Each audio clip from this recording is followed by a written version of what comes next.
zavatra mitranga omaly reny a zavatra tsy tokony misy eo reny fifandajan-draha reny. Raha projet goavana ohatra hoe no atomboka amin'ny fandatsahan-draha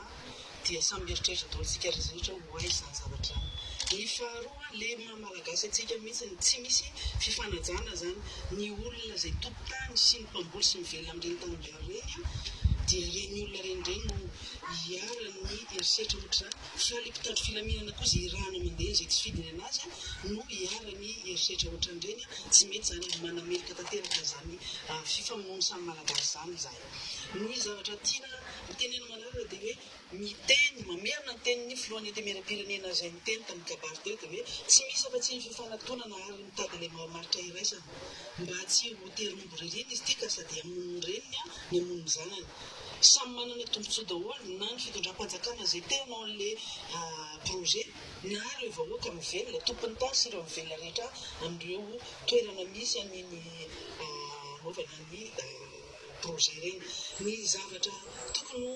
ho amafisina maro ary tsy tsara ny manao ny désinformation. Ianareo nisy mpanao gazety teto vao tsy ela akory a niarany tamin'ireny resaka hoe manao désinformation nentina tany police ny tribunal reny condamné resaka mandoa vola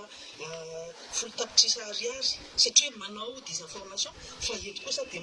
mandefa le fitenenana any amin'ireny tompona andraikitra serasera rehetra reny na compte fake na tsy fake fa mahafantatra fa misy tompona ndraiky mpanjakana ary any présidence mihitsy manao désinformation sy mamoaka ny anatin'ireny gazety reny atao hoe fa gazety mpanjakana mihitsy amin'izao fotoana izao izay nisy fotoana ny tenenana hoe tsy tsara intsony ary sazina ny mpanao gazety mandefa reny sary mampiotrikotra ary indrindra fa ho hitan'ny olona misy ran'olona milatsaka sisy nefa za gaga androany mahita ny gazety mamoaka olona sary violente ohatran'ireny avy eo mbola mamiteny any hoe ny timma no ambadika reny fanokorontanina hoe prémédité ny timma. Eto dia ataoko mazara tsara député timma no miteny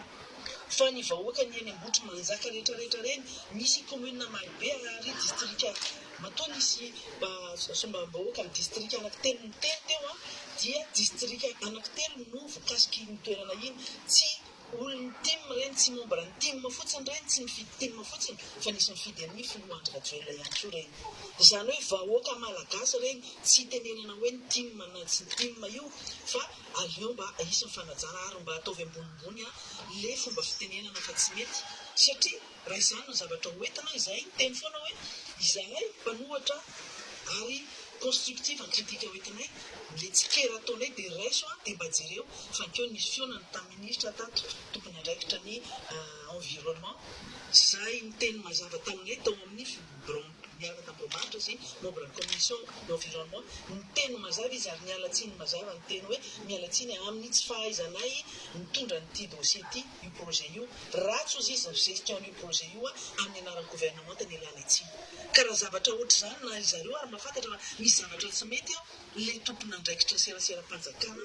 na entre guillemets fanjakana reny no mandrakitra ny olona sy mampiady ohatra izany ny vahoaka nambotry manjaka vahoaka misy timma misy tsy timma misy olotsotra ao misy tsy mifidy ao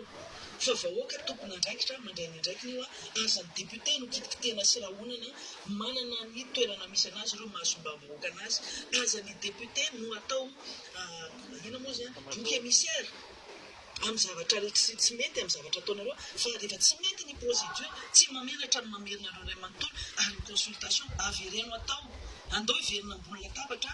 araky ny voalaza zay hoe tsy misy tsy te handroso ary tsy misy te hananansoa fa ny fomba anaovana anazy kosa no misy fanajana ary misy procédure tokony arahana tsisy idiran'ny filohan'ny antoko timma eo na ny filoham-pirenena sy ny ampediana eto tsy izay le izy fa le vahoaka sy ny fanjakana misy droit misy devoir ao tsy maintsy arahana ary misy procédure tsy maintsy arahana rehefa fantatra izay mino ao fa samy lefitra daholo ary samy manana daholo marimaritra iraisana ao izy ny filohan'ny antemeram-pirenena dadiavina inona ny dadavina mihoatra an'izay izay ny mahamalagasy antsika.